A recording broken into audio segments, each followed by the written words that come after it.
Hey guys, it's Bobby Legs, and welcome to another episode of Bobby Legs Loves Watches. And today I will be reviewing the Islander ISL 18. Now, the ISL 18 is another release by Mark over at Long Island Watch, and man, that guy is prolific. I think he's got over 30 models now released. He started late last year with the releases.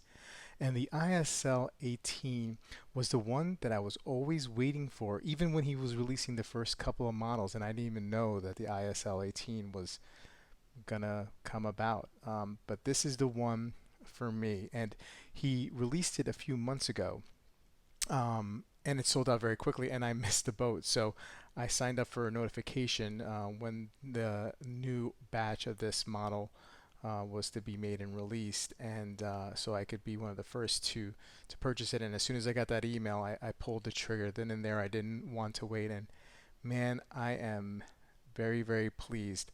But before I continue with the review, please remember to like and subscribe, and click that bell icon to get notifications every time I upload new videos.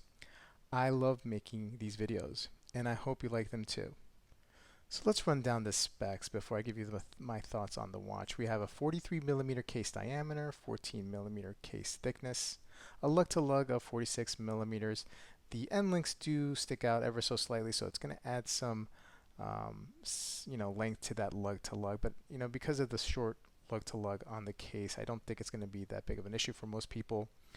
As you can see here, we have drill and lugs for easy bracelet and strap removal. 22 millimeter lug width. It is powered by the NH36 movement, which hand winds and hacks, and it's got this day-date functionality.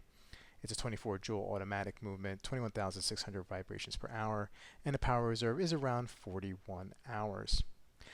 You have this polished case and stainless steel bracelet, which is brushed, it looks like, and you have this double deploying clasp for added security. 3 micro adjusts to get that close fit.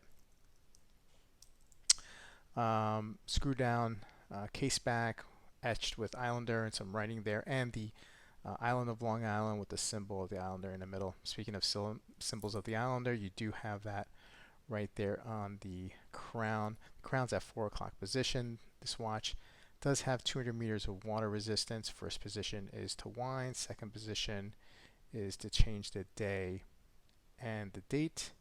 And the third position hacks the seconds hand, and you can set the time.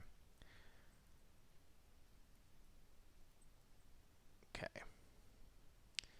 The bezel is 120 click bi-directional bezel with an embossed ceramic dial insert, and the edge is this, I guess that's like a thicker coin edge, but it's really grippy, and it's easy to turn.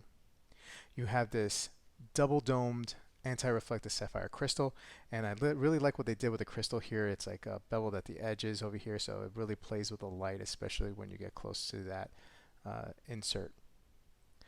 Now the dial is, for me, what steals the show. This is sunburst blue dial that really plays with the light really well, and I'm going to include an image or video here of how it looks like from the outside.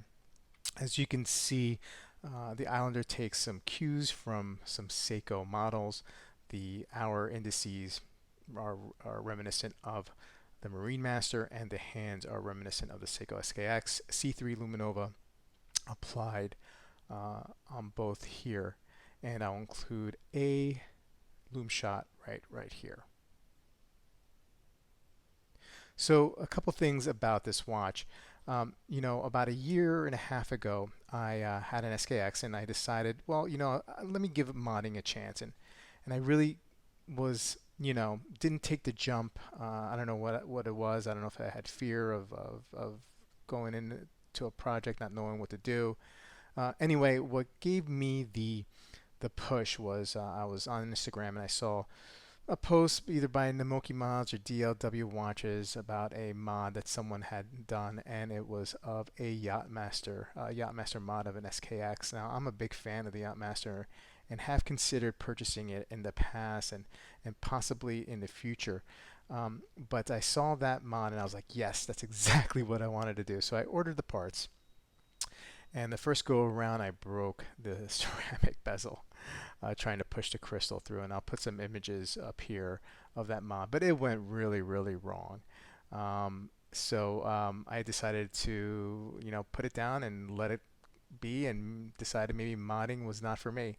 I eventually tried it again, but I made a totally different type of mod.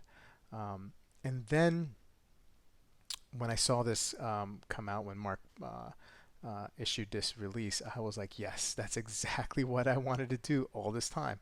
So I placed the order, and I gotta tell you guys, I'm very, very happy with this purchase. Now this is MSRP's for $329, and I think it's worth every single penny. Um, Now it's very reminiscent to the Yachtmaster, but obviously there's a lot of differences here. That's not lost on me. I mean, it's like comparing apples and zebras. These watches are nothing alike except for um, slight similarities aesthetically. I had this watch on for the last couple of days, and when I go outside, man, it's so blingy. I just love it. The way it reflects the light, the uh, the dial, and I can just imagine how even blingier the Yachtmaster would be with that um, platinum bezel. And I think I like bling. I think I'm a bling guy. I never thought I would be a bling guy. But I just love how the sun reflects on it, man, and it's so awesome. And I feel like going out, wearing, I'm not going out anywhere because of quarantine. But man, put on some like linen pants and a white button-down shirt and some flip-flops, and take me to the beach, and let me throw this watch on, because that's what I feel like doing when I wear this watch. Anyway, guys, let me know what you think of this particular one. This may be my favorite release out of all of Mark's releases. I think it is actually my favorite release of it all.